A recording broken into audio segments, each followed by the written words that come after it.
আসসালামু আলাইকুম ভিউয়ার্স, চলে এসেছি অনেক পুরাতন ব্লগ নিয়ে। চলুন তাহলে শুরু করা যাক।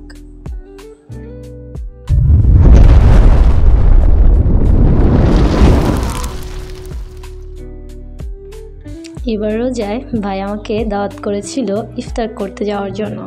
গিয়েছিলাম ওর দাওয়াতে ইফতার করব, তাই যে দেখি সে আমার জন্য আমার পছন্দের আলু দিয়ে ডিম চপ তৈরি করে দিচ্ছে। সে খুব মজা করে জিনিসটা তৈরি করে, আমার কাছে খুবই ভালো লাগে। আমার ভাই আসলে অনেক টেস্টি খাবার তৈরি করে, সব খাবারই অনেক মজার হয়। রোজায় কোনো এক বৃহস্পতিবারে আমি গিয়েছিলাম আমার আম্মুর বাসায়। গিয়ে দেখি আমার ভাই আমার জন্য ডিম চপ তৈরি করছে। এটা যেহেতু ইফতারের পরের টাইমটা ছিল, আমরা নির্দ্বিধায় মজা করেই সবাই মিলে ডিম চপ খেয়েছিলাম। পরের দিন যেহেতু রোজা রাখবো, বলেও ছিলাম যে পরের দিন ইফতারিতেও আমরা ডিম চপ খাবো। আর আমার আম্মুর হাতের আলুর চপ খেতে আমার অনেক পছন্দ, তো বেশি করে যাতে আলুর চপ বানিয়ে রাখে। তো যেই কথা সেই কাজ, ভাই তৈরি করে নিয়ে চলে এসেছে, আমরা সবাই মিলে খাবো। তা আমি সস বের করার চেষ্টা করেছি, কিন্তু হয়নি। পরে আমার ভাই আবার খুলে দিয়েছে সসের বোতলটা। সবাই মিলে মজা করে গরম ডিম চপ খেয়েছি। তো মাইশার বাবাকে আমি বললাম, তুমি খাও, আমি ভিডিও করি। তো দুষ্টামি করছে, না আমি খাবো, তুমি দেখতে পারবে না, দেখা যাবে না, তুমি ভিডিও করে ছেড়ে দাও, পরে সবাই হাসবে। সেদিনই এত বড় ডিম চপগুলো খেয়ে আমরা রাতে আর কিছুই খেতে পারিনি, সোজা সেহরি খেতে উঠেছিলাম।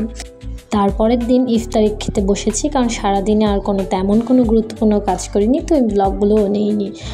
এই যে আমার আম্মার হাতের অনেক মজাদার খাবার, সে খুব মজা করে ইফতারের আইটেমগুলো তৈরি করে। বিশেষ করে তার হাতের আলুর চপটা অনেক মজার। সেদিন তো আমি একাই অনেকগুলো আলুর চপ খেয়েছি, কেউই ভাগে পায়নি। আমার ভাই ওর ভাগের আলুর চপটাও আমাকে দিয়ে দিয়েছিল। যেহেতু আম্মুর সাথেই থাকে, ও তো সচরাচর খায়। আর আমি যেহেতু থাকি না, আমি যেহেতু শ্বশুরবাড়ি থাকি, তাই আর তার হাতের খাবারটা সচরাচর খাই না, তাই সে আমার জন্য স্যাক্রিফাইস করেছে। তা আম্মু আজানের কিছুক্ষণ আগ মুহূর্তে আমাদের জন্য ঠান্ডা পানি বের করছে এবং শরবত বের করছে। আমরা আম্মুকে বলছিলাম যে আসো, বসো। তারপরে সে ফল, তারপরে তরমুজ সব কিছু নিয়ে বসছে আর বলছে যে না, তোরা বস, আজানের শেষ মুহূর্তে ঠান্ডা পানিটা খেলে ভালো লাগবে। তারপরে সবাই মিলে বসে ইফতার করেছি। আর এই টাইমটাতে আমি আমার বাবাকে খুব বেশি মিস করি, কারণ ইফতার করাটা আসলে ফ্যামিলি মেম্বারসদের সাথে করলে অনেক বেশি আনন্দের। আর যেহেতু বাবা নেই, প্রতি বছরই ইফতারের সময় বাবার কথা বেশি মনে পড়ে। তবুও দিনকে দিন ভাই আসলে সেই জায়গাটা আস্তে পূরণ করে নিচ্ছে। তারপর সন্ধ্যার পরে ইফতার করা শেষে আমরা কোল্ড কফি তৈরি করে খেয়েছিলাম।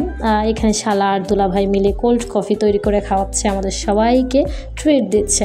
তারপর কোল্ড কফি খাওয়ার পরেই দিনটা এখানেই শেষ হয়ে গিয়েছিল। পরের দিন আমি চলে এসেছিলাম।